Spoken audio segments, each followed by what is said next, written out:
ಸ ಪದ ಸ ಪದ ಸ ಪದ ಸ ಗಸದ ಗಸದ ಗಸದ ಗಸದ ಗಸದ ರಿ ಗ ಮ ರಿ ಗ ಮ ರಿ ಗ ಮ ರಿ ಗ ಮ ರಿ ಗ ಮ ಪದ ಮ ಪ ಗ ಮ ರಿ ಗ ರಿ ಸ ಯೇಸು की वाणी जीवन ज्योति यीशु की वाणी आत्मा शक्ति यीशु की वाणी जीवन ज्योति यीशु की वाणी आत्मा शक्ति जो इस वाणी पे है चलता अनंत जीवन मुक्ति पाता जो इस वाणी पे है चलता अनंत जीवन मुक्ति पाता यीशु की वाणी जीवन ज्योति यीशु की वाणी आत्मा शक्ति यीशु की वाणी जीवन ज्योति यीशु की वाणी आत्मा शक्ति।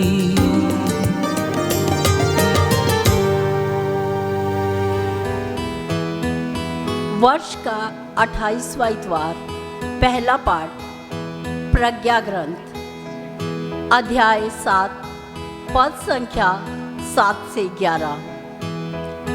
उसकी तुलना में मैंने धन दौलत को कुछ भी नहीं समझा। मैंने प्रार्थना की है और मुझे विवेक मिला। मैंने विनती की है और प्रज्ञा का आत्मा मुझ पर उतरा। मैंने उसे राजदंड और सिंहासन से ज़्यादा पसंद किया और उसकी तुलना में धन दौलत को कुछ भी नहीं समझा। मैंने उसकी तुलना अमूल्य रत्न से भी नहीं करना चाहा, क्योंकि उसके सामने पृथ्वी का समस्त सोना मुट्ठी भर बालू के सादृश्य है और उसके सामने चांदी कीच ही समझी जाएगी।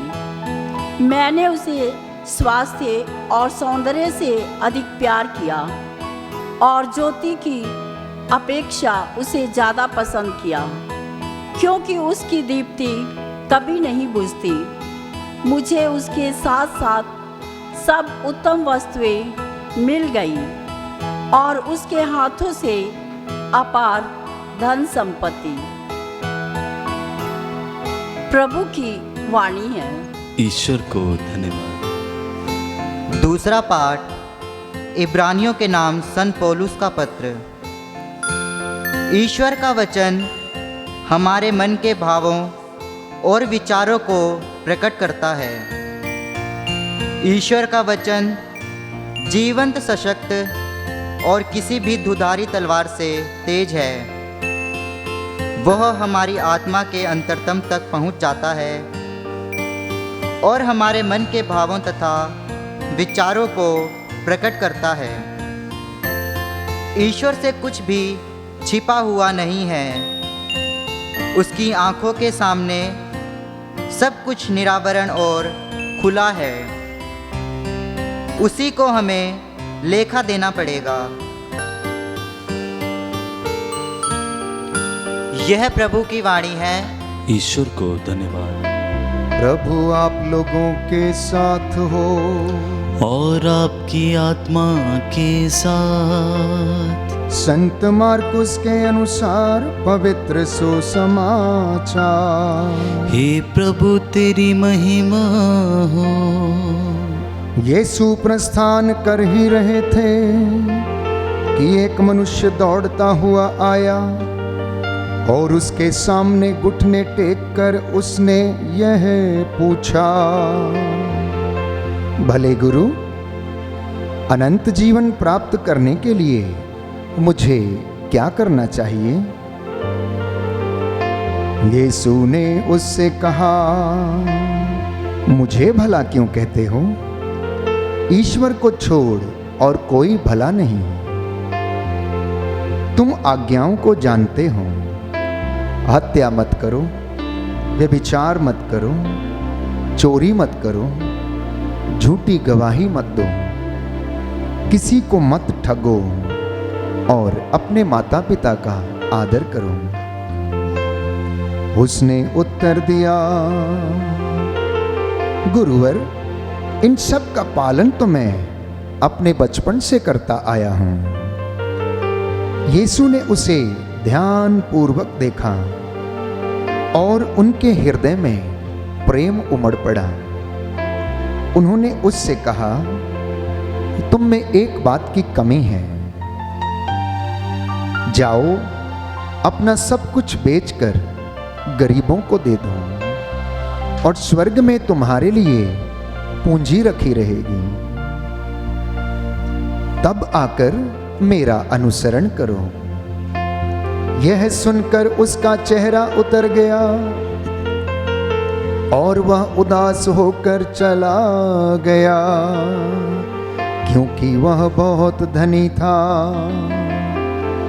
यीशु ने चारों ओर दृष्टि दौड़ाई और अपने शिष्यों से कहा, धनियों के लिए ईश्वर के राज्य में प्रवेश करना कितना कठिन होगा। शिष्य ये बात सुनकर चकित रह गए। यीशु ने उनसे फिर कहा, बच्चों, ईश्वर के राज्य में प्रवेश करना कितना कठिन है। सुई के नाके से होकर ऊंट का निकलना अधिक सहज है, किंतु धनी का ईश्वर के राज्य में प्रवेश करना कठिन है। शिष्य और भी विस्मित हो गए और आपस में कहने लगे, तो फिर कौन बच सकता है?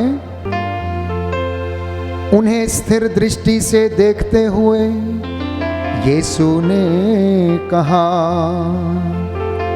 मनुष्यों के लिए तो यह असंभव है, ईश्वर के लिए नहीं, क्योंकि ईश्वर के लिए सब कुछ संभव है।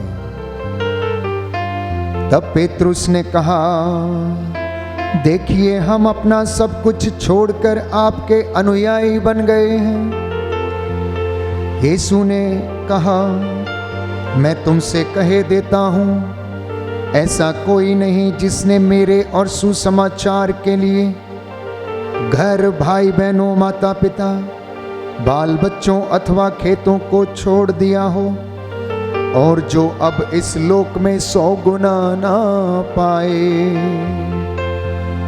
घर, भाई बहनें, माताएं, बाल बच्चे और खेत, साथ ही साथ अत्याचार और परलोक में अनंत जीवन।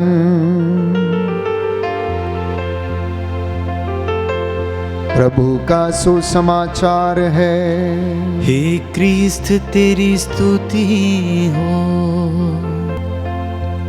Hallelujah, hallelujah, hallelujah, hallelujah. यीशु की स्तुति हो, यीशु की स्तुति हो, यीशु को धन्यवाद, यीशु को धन्यवाद, यीशु की आराधना हो, यीशु की आराधना हो, यीशु की महिमा हो, यीशु की महिमा हो। प्रभु का वचन कहता है, प्रभु का वचन कहता है, विधि विवरण ग्रंथ, विधि विवरण ग्रंथ अध्याय 6, अध्याय 6 पद संख्या 6 से 8, पद संख्या 6 से 8, जो शब्द मैं तुम्हें आज सुना रहा हूँ, मैं तुम्हें आज सुना रहा हूँ, वे तुम्हारे हृदय पर, वे तुम्हारे हृदय पर अंकित रहें। अंकित रहें। तुम उन्हें अपने पुत्रों को अच्छी तरह सिखाओ, अच्छी तरह सिखाओ। घर में बैठते या राह चलते, शाम को लेटते या सुबह उठते समय उनकी चर्चा किया करो। तुम उन्हें निशानी की तरह अपने हाथ पर और ताबीज की तरह अपने मस्तक पर बांधे रखो। Hallelujah, hallelujah. हे प्रभु, तेरी शिक्षा की व्याख्या ज्योति प्रदान करती है। Hallelujah, hallelujah, hallelujah, hallelujah, hallelujah, hallelujah. प्रियजनों, आज का वचन हमने सुना कि आज्ञा पालन हमें सब कुछ सिखा देता है। आज्ञा पालन करने से व्यक्ति अपने जीवन में महान बनता है। आज्ञा पालन प्यारे भाइयों और बहनों, हमें ईश्वर के सानिध्य का, ईश्वर के प्रेम का अनुभव कराता है। हम वचन में पढ़ते हैं संत लूकस के सुसमाचार में उड़ाऊ पुत्र के विषय में। एक बाप जिसके 2 बेटे थे, एक दिन छोटा वाला कहने लगा कि पिताजी, मेरी संपत्ति का सारा हिस्सा मुझे दे दीजिए, अब मैं आपके साथ नहीं रहना चाहता हूं। वहीं इसके विपरीत बड़ा बेटा पिता के साथ ही रहता है। वो पिता के कहने पर चलता है, सेवा करता है, कामकाज करता है। लेकिन जब पिता के जैसे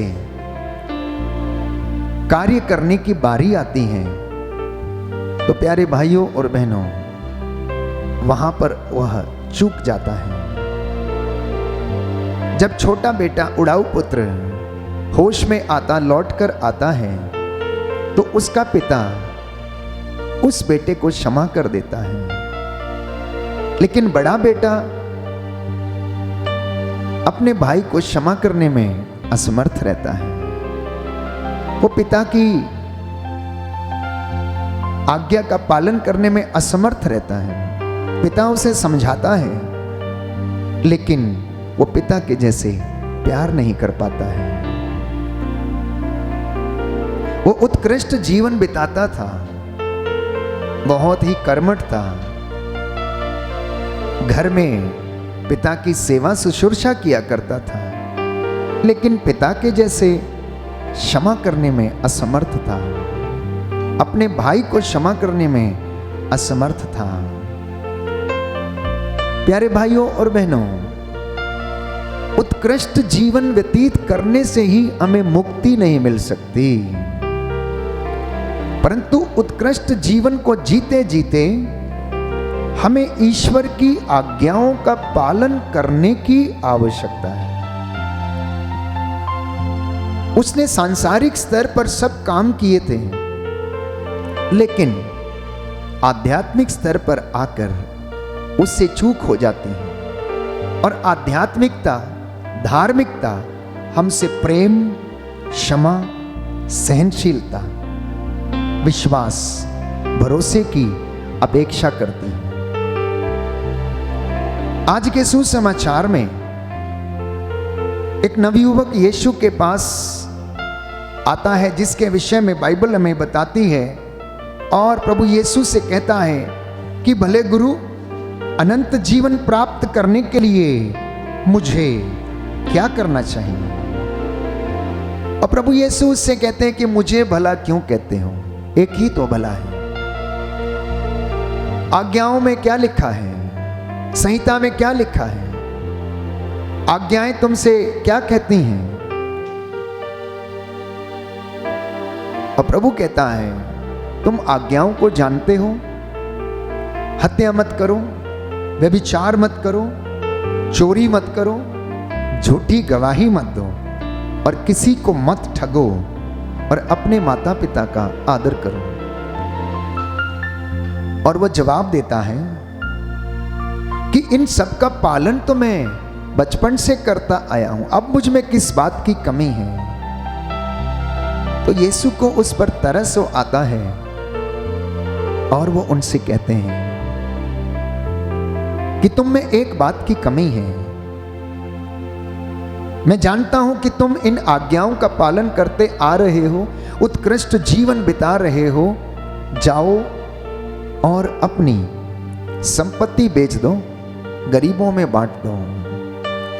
क्योंकि अपने जीवन में अगर ईश्वर को प्यार करना है तो ये सारी चीजें हमारे जीवन में बाधा उत्पन्न करती हैं। इसलिए बाइबल हमें बताती है कि व्यक्ति 2 चीजों की सेवा नहीं कर सकता है। वो धन और ईश्वर दोनों की सेवा एक साथ नहीं कर सकता। इसलिए प्रभु ने कहा, जहां तुम्हारा धन होगा वहीं तुम्हारा हृदय भी होगा। तो यदि हम सांसारिक धन के पीछे भागते हैं, उसके लालच और माया मोह में फंस जाते हैं, तो हम ईश्वर को प्रेम नहीं कर पाते हैं। और प्रभु उसे समझाते हैं और वचन कहता है उसका चेहरा उतर गया, वो उदास हो गया और उदास होकर वहां से चला गया। क्रिस्त में मेरे प्यारे भाइयों और बहनों, आज का वचन हमारा ध्यान दो बातों की ओर केंद्रित करता है, दो बातों की ओर आकर्षित करता है। पहला कि ईश्वर को अपनी सारी बुद्धि सारी शक्ति से प्रेम करना, और दूसरी बात प्यारे भाइयों और बहनों कि अपने पड़ोसियों को भी अपने समान प्यार करना, धन के पीछे नहीं भागना।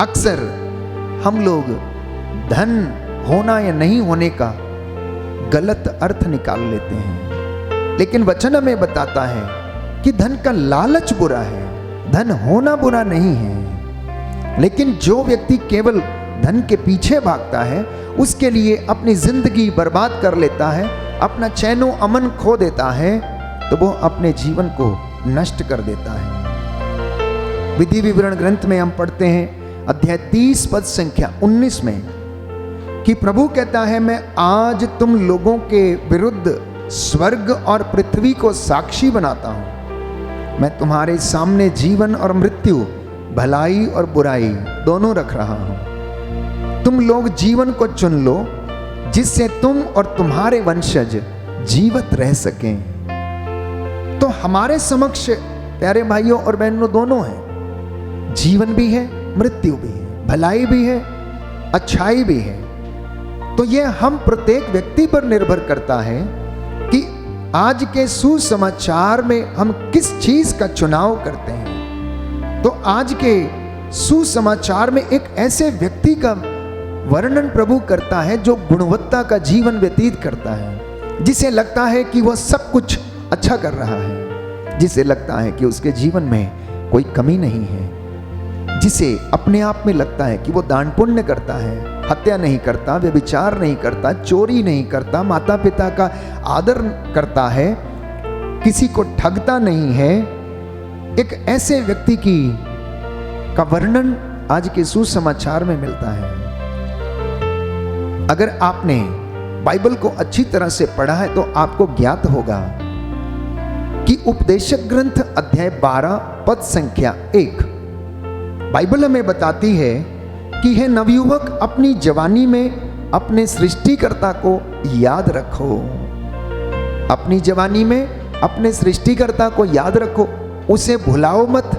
तुम अपने आंखों की अभिलाषाओं को पूरा करो, लेकिन याद रखो तुमसे तुम्हारे आचरण का लेखा लिया जाएगा। याद रखो तुमसे तुम्हारे आचरण का लेखा लिया जाएगा।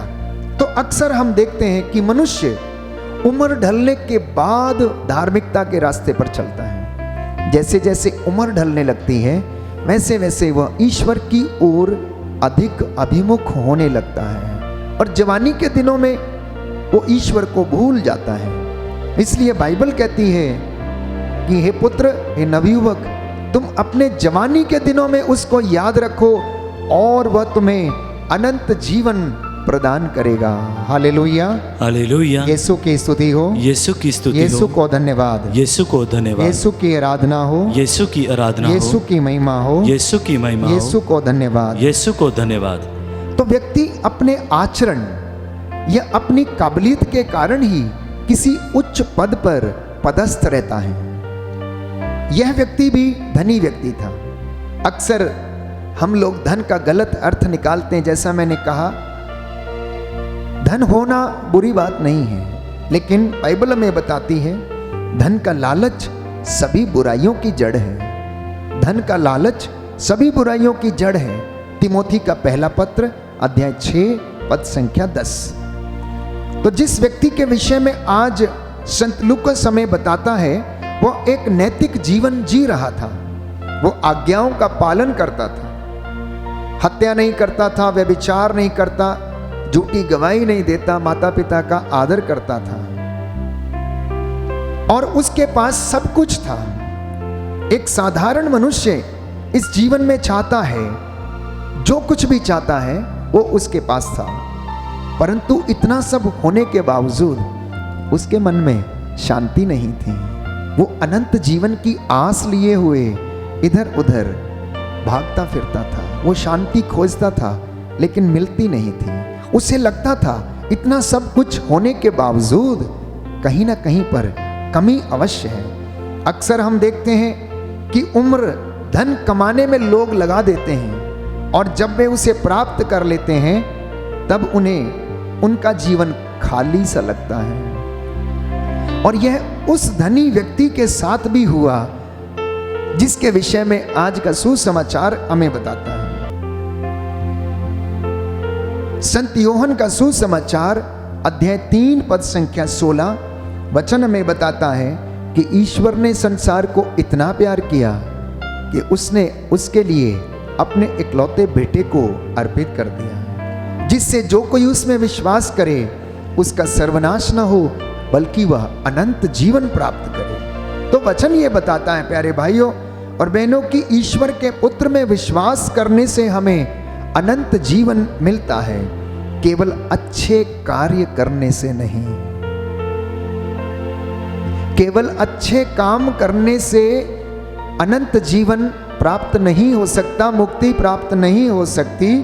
ईश्वर की इच्छा और आज्ञा का पालन करने से ही हमें अनंत जीवन मिल सकता है। तो ईश्वर ने अपने पुत्र के द्वारा हमें अनंत जीवन प्रदान किया,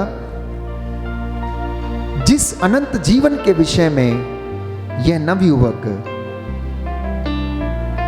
घूम रहा था, जिसे वो पाना चाहता था। तो ईश्वर ने अपने पुत्र के द्वारा हमें अनंत जीवन प्रदान किया है। संत यूहन्ना का पहला पत्र अध्याय 5 पद संख्या 11, यूहन्ना का सुसमाचार अध्याय 10 पद संख्या 58 में हम पढ़ते हैं, प्रभु कहता है कि मैं तुम्हें अनंत जीवन प्रदान करता हूं। यूहन्ना के सुसमाचार अध्याय 3 पद संख्या 38 में वचन हमें बताता है कि जो पुत्र में विश्वास करता है केवल उसे अनंत जीवन प्राप्त है। यूहन्ना का सुसमाचार अध्याय 17 पद संख्या 3 में हम पढ़ते हैं कि वह तुझे एक सच्चे ईश्वर को और ईसा मसीह को जिसे तूने भेजा जान लें, यही अनंत जीवन है। आप और मैं इस नवयुवक की भांति अनंत जीवन प्राप्त करना चाहते हैं तो अनंत जीवन हमें केवल यीशु मसीह दे सकता है। केवल ईश्वर हमें अपने पुत्र के द्वारा अनंत जीवन प्रदान कर सकता है।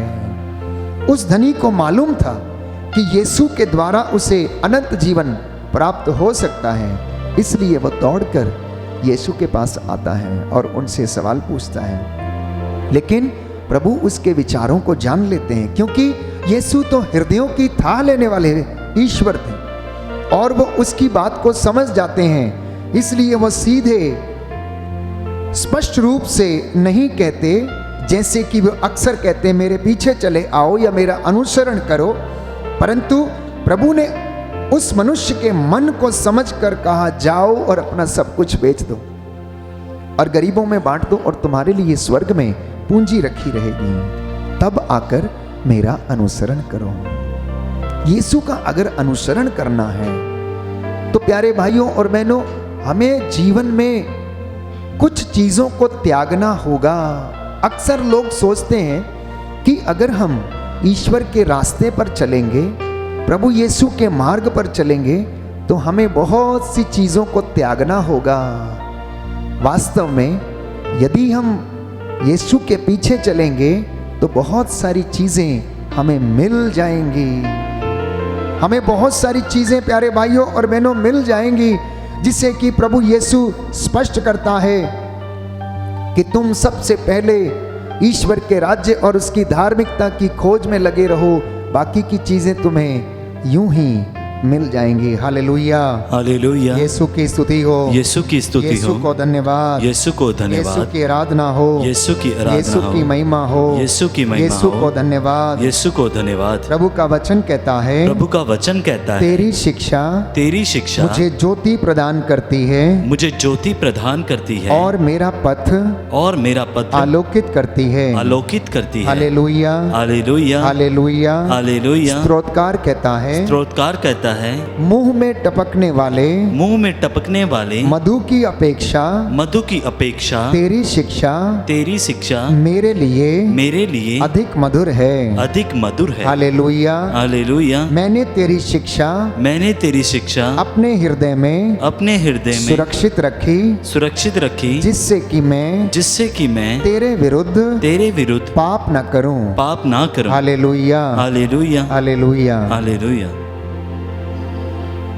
तो हमने सुना प्यारे भाइयों और बहनों कि प्रभु यीशु इस नवयुवक के सामने एक चुनौती रखते हैं, और वो चुनौती ये थी कि जिससे तुम अधिक प्यार करते हो वो तुम्हारे जीवन में बाधा है।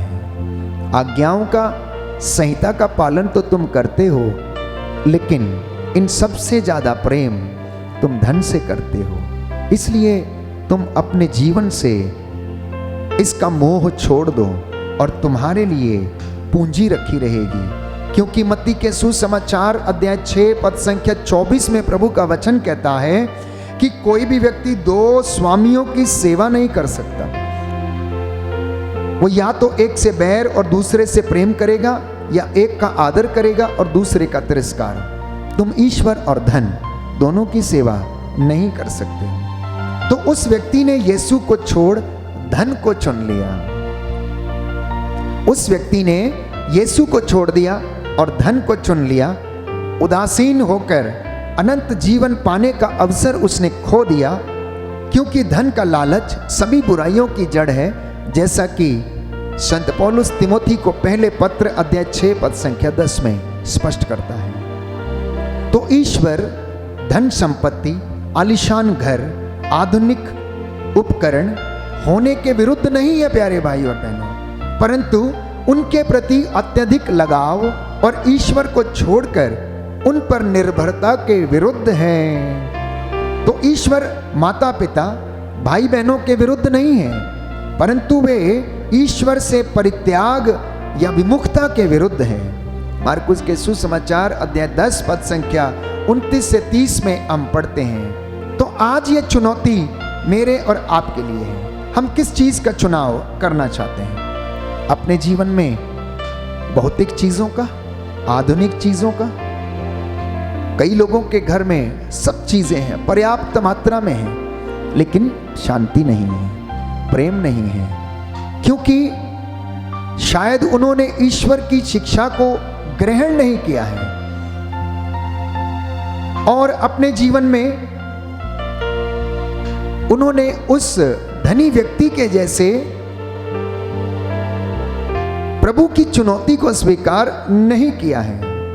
क्योंकि प्रभु की प्रज्ञा तो प्यारे भाइयों और बहनों सारे ज्ञान और प्रज्ञाओं के परे हैं। इसलिए पहले पाठ में हमने सुना कि प्रभु का वचन कहता है, उसकी तुलना में मैंने धन दौलत को कुछ भी नहीं समझा। प्रज्ञा ग्रंथ में हम पढ़ते हैं कि प्रज्ञा की तुलना में धन दौलत को मैंने बेकार समझा। मैंने प्रार्थना की और मुझे विवेक मिला। मैंने विनती की और प्रज्ञा का आत्मा मुझ पर उतरा। मैंने उसे राजदंड और सिंहासन से ज्यादा प्रसन्न किया और उसकी तुलना में मैंने धन दौलत को कुछ भी नहीं समझा, क्योंकि उसके सामने पृथ्वी का समस्त सोना मुट्ठी भर बालू के सदृश है। कितनी अच्छी तुलना की गई है। प्रज्ञा ग्रंथ में हम पढ़ते हैं कि प्रभु का वचन कहता है कि मैंने धन की तुलना में प्रज्ञा को अधिक महत्व दिया, विवेक को अधिक महत्व दिया। प्रज्ञा जो ईश्वर से उत्पन्न होती है, जिसके द्वारा व्यक्ति महान बनता है, व्यक्ति प्रज्ञ बनता है। हम वचन में पढ़ते हैं कि प्रज्ञा कहती, मैंने उसे चुना, मैंने उसे स्वास्थ्य और सौंदर्य से भी अधिक प्यार किया और ज्योति की अपेक्षा उसे ज्यादा पसंद किया, क्योंकि उसकी दीप्ति कभी नहीं बुझती। मुझे उसके साथ साथ सब उत्तम वस्तुएं मिल गईं और उसके हाथों से मुझे धन संपत्ति भी मिल गई। हालेलुया। हालेलुया। यीशु की स्तुति हो, यीशु की स्तुति हो। यीशु को धन्यवाद। यीशु को धन्यवाद। हे प्रभु यीशु, हे प्रभु यीशु, हमें जीवन की क्षणभंगुरता सिखा। Hallelujah, hallelujah, hallelujah. हालेलुया। हमें अपना प्रेम दिखा, हमें अपना प्रेम दिखा, जिससे कि हम आनंद मना सकें। आनंद मना सकें। प्रभु कहता है, प्रभु कहता है, मैंने तुम्हें मित्र कहा है, मैंने तुम्हें मित्र कहा है, क्योंकि मैंने अपने पिता से जो कुछ सुना है, जो कुछ सुना है, वह सब तुम्हें बता दिया है। वह सब तुम्हें बता दिया है। Hallelujah, hallelujah, hallelujah. हालेलुया। आज का दूसरा पाठ जिसके विषय में हमने सुना, संत पौलुस इब्रानियों को लिखता है और कहता है कि ईश्वर का वचन जीवंत है, सशक्त है और किसी भी दुधारी तलवार से तेज है। वो हमारी आत्मा के अंतरतम में पहुंचता है। मैं विश्वास करता हूं कि आज का वचन हमारे अंतरतम में पहुंचा है, हमारी अस्पष्ट आहों को उसने समझा है। जिन व्यक्तियों ने इस संसार की माया मोह की अपेक्षा ईश्वर को चुन लिया है, उन्हें अनंत जीवन मिल गया है। उन्होंने अपने जीवन में अनंत जीवन का और अनंत प्रेम को अनुभव कर लिया है। क्योंकि प्यारे भाइयों और बहनों, प्रभु हमें अनंत जीवन प्रदान करता है। प्रभु की शिक्षा हमें अनंत जीवन प्रदान करती है। उसकी शिक्षा में अनंत जीवन का संदेश है। आइए हम प्रार्थना करें, आज के वचन हमारी अगुवाई करें। हम आज्ञा का पालन करना सीखें। आज्ञा का पालन करने के साथ साथ हम ईश्वर को सारी बुद्धि, सारी शक्ति से प्रेम करें। हम उत्कृष्ट जीवन व्यतीत करने के साथ साथ सर्वप्रथम स्थान ईश्वर को अपने जीवन में और परिवार में दें। धन का लालच या मोह हमारे जीवन में कभी भी ना आए, क्योंकि इंसान दो स्वामियों की सेवा नहीं कर सकता। या तो वो एक से प्रेम करता है तो दूसरे से बैर करता है, या एक से बैर करता तो दूसरे से प्रेम करता है। प्यारे भाइयों और बहनों, केवल संहिता का पालन करने से, आज्ञा का पालन करने से मुक्ति या अनंत जीवन नहीं मिल सकता।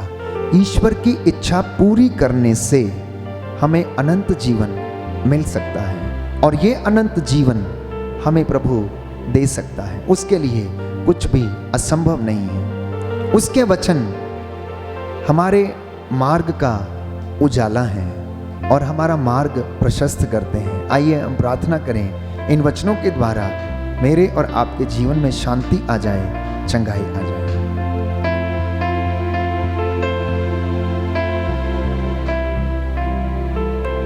हे सर्वशक्तिमान शाश्वत ईश्वर, तेरे वचन के द्वारा आज हमने अनंत जीवन प्रदान प्राप्त किया है। हे सर्वशक्तिमान शाश्वत ईश्वर, हम तेरा धन्यवाद करते हैं आज के दिन के लिए, जीवन के वरदान के लिए, अच्छे स्वास्थ्य के लिए। आज का जो वचन हमने सुना है, इसके द्वारा हमें अनंत जीवन मिल जाए।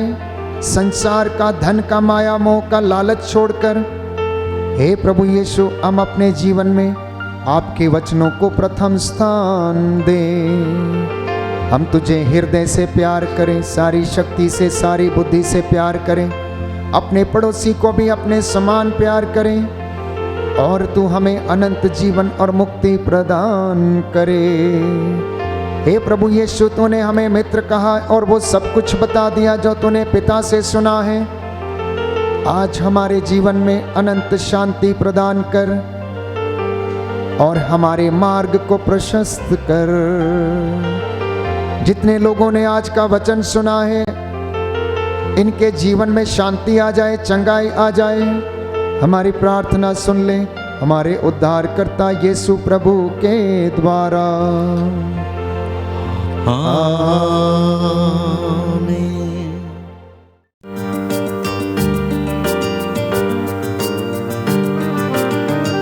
यीशु की वाणी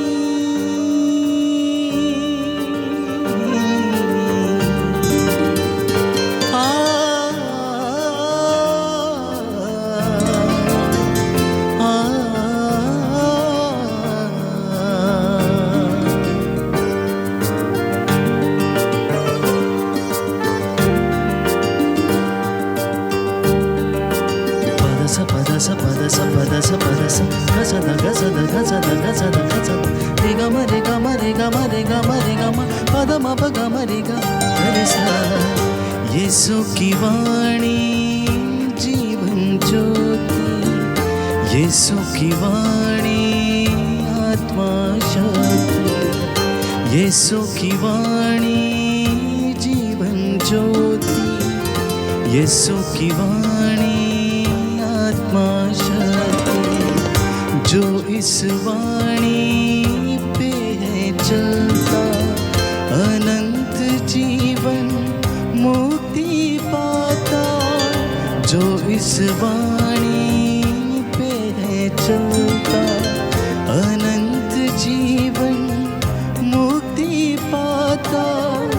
यीशु की वाणी जीवन ज्योति, यीशु की वाणी आत्मा शक्ति, यीशु की वाणी जीवन ज्योति, यीशु की वाणी आत्मा शक्ति।